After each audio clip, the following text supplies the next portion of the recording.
Salut à tous, c'est Bliz et vous êtes sur Asos World, la chaîne où on parle de tout avec tout le monde. Le sujet du jour est l'après-Covid. Je voudrais vous parler des effets sociologiques qu'a provoqué cette pandémie. Après cette période traumatisante pour tout le monde, entre les confinements où finalement nous n'étions plus libres, les comptages des victimes à la télé tous les soirs, les annonces régulières du président où on attendait l'annonce fatidique qui allait encore perturber nos habitudes, ces foutus masques à porter tout le temps, les gens se sont mis à réfléchir sur leur vie, à remettre en question leur quotidien, leurs choix. En tout cas, moi j'ai réfléchi, j'ai beaucoup réfléchi. En même temps, j'avais le temps, j'avais beaucoup de temps pour réfléchir. Est-ce que ma vie me plaît ?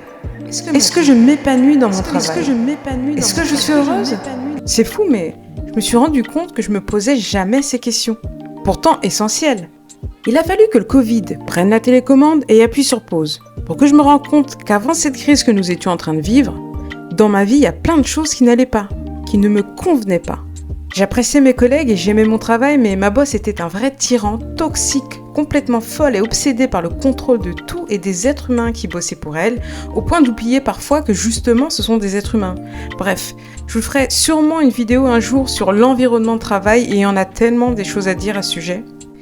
Et je sais que je ne suis pas la seule à m'être posé toutes ces questions car j'ai lu des montagnes de témoignages de gens qui ont tout remis en question pendant le confinement. Mais la question que je me pose, c'est pourquoi ? Parce que c'est bon, on est tous des adultes, on le savait qu'on mourra tous un jour. Mais on dirait qu'on venait soudainement de s'en rendre compte. D'un coup, on venait de comprendre que la vie était courte.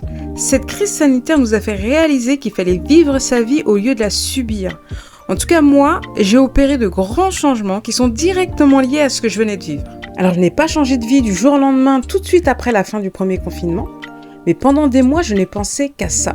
Changer de vie, c'était devenu une obsession. Qu'est-ce que je veux faire ? Où je veux vivre ? Puis à force de chercher, de me renseigner, un nouveau plan de vie se profilait. Jusqu'au jour où je n'avais plus qu'à me lancer.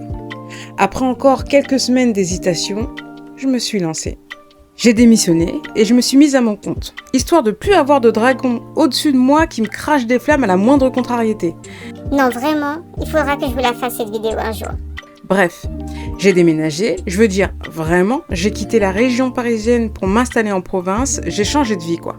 Et je ne suis pas la seule. Par exemple, il y a plein de Parisiens qui ont décidé de garder leur emploi à Paris mais de s'installer en province. Et grâce au télétravail qui s'est grandement élargi à cause des confinements successifs, c'est maintenant possible. D'ailleurs, il y a de nouveaux postes qui ont vu le jour, offrant des emplois 100% télétravaillés, ce qui ouvre quand même pas mal de perspectives. Comme télétravailler pour son entreprise française mais depuis l'autre bout du monde, il suffirait d'avoir une bonne connexion internet ou de changer de pays dès que l'envie nous prendrait tout en conservant son travail. D'autres n'ont pas été aussi radicaux, mais ont quand même opéré quelques changements, en travaillant moins pour passer plus de temps avec leur famille et leurs proches. D'autres qui ont décidé de s'écouter plus tout simplement, qui se sont trouvés des nouvelles passions, apprendre à jouer à la guitare ou faire du théâtre par exemple. Cette crise mondiale a fait beaucoup de victimes. Paix sur toutes ces âmes. Elle a aussi remis les compteurs à zéro, quels que soient les milieux sociaux d'ailleurs, car elle nous a aussi rappelé que face à la maladie, nous sommes tous égaux. Avant la pandémie, je courais tout le temps et tous les jours. Même le week-end, j'étais occupée à faire ce que je ne pouvais pas faire en semaine. Bien sûr, je savais ce qui ne me plaisait pas dans ma vie, mais je ne cherchais pas à changer quoi que ce soit. Je subissais, c'est tout. Parce que c'est ce qu'on m'a appris, subir. Et c'est ce qu'on nous dit tout le temps. La vie c'est dur, arrête de rêver, on n'est pas dans le monde des bisounours ici. Toutes ces phrases toutes faites que l'on entend dès qu'on entre dans la vie d'adulte et dans le monde du travail et qui font de nous de bons salariés. Mais non, en fait. Enfin, moi je dis stop.